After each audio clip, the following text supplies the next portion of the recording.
For George Lewis is a meditative, deep listening experience that Tyshawn Sorey created for Alarm Will Sound. The piece lasts 54 minutes, and it's a kind of sonic landscape composed of simple, distinct, separate sound objects, each placed with exacting care. It reminds me of the thoughtful arrangement of rocks in a Zen garden. And the way that that landscape is constructed from the very beginning of the piece sets up a stunning transformation that happens late in the work.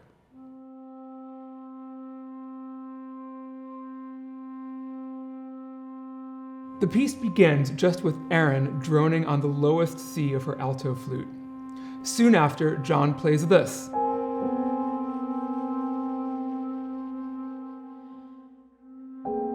Which is like a question, followed by an answer. The piano plays with the sustain and soft pedals down throughout, matching the delicate, breathy sound of the flute in that lowest register. And if you reduce the piano notes into a single octave, you get a cluster of all the notes between G and C, which gives the harmony an overall quality of foggy grayness.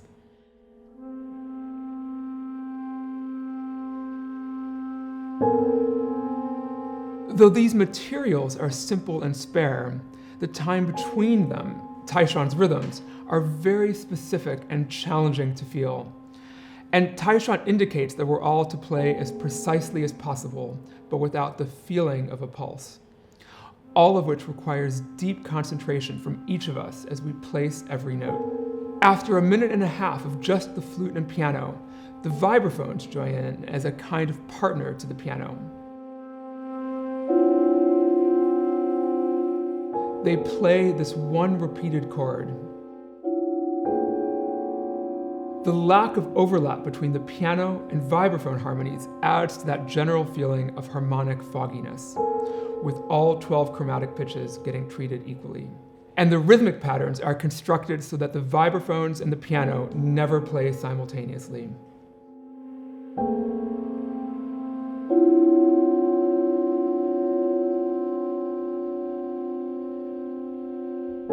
We spend the first 3 minutes of the piece just listening to these sounds repeating. There's no melody here and no tonal harmony, just these sounds placed in relation to one another with careful balance. Then Tyshawn places another pair of elements in his garden. First, a cluster that extends downward from Erin's drone, and then balancing that, the violins play a perfect fifth that builds up above Erin's drone.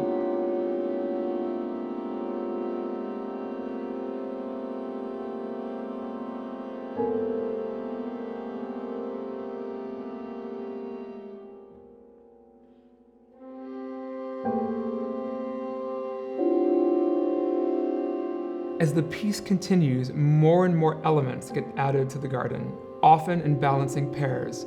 First the clarinets, then the double reeds. As Tyshawn adds more and more objects, he generally keeps them all playing different notes from one another, so that by the time we get 30 minutes into the piece, all 12 notes are being sustained simultaneously, which keeps us in that foggy, harmonic landscape.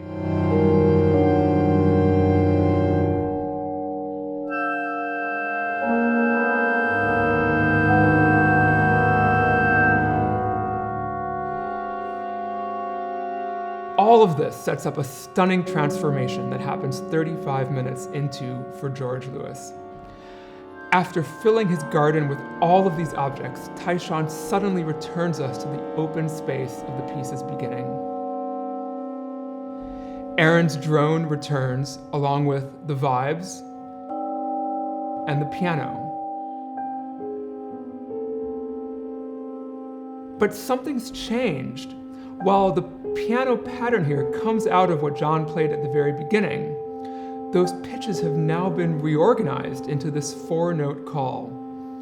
After 38 minutes of static sounds, we're suddenly hearing something that suggests melody. Things then evolve analogously to the beginning. After 90 seconds with just those 3 folks, the flute drone is joined by a cluster below, and then a balancing fifth above. But then, the G of that fifth becomes the start of something really special. Laura and Dana take that G and extend it into the beginning of the piece's first real melody.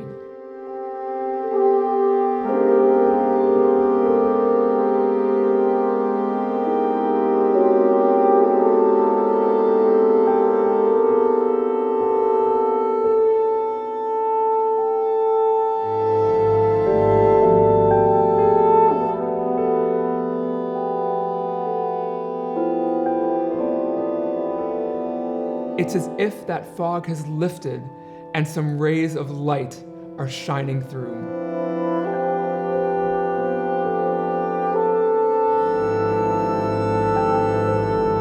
The melody that blooms in that new environment is like wandering through that rock garden and happening upon a green plant.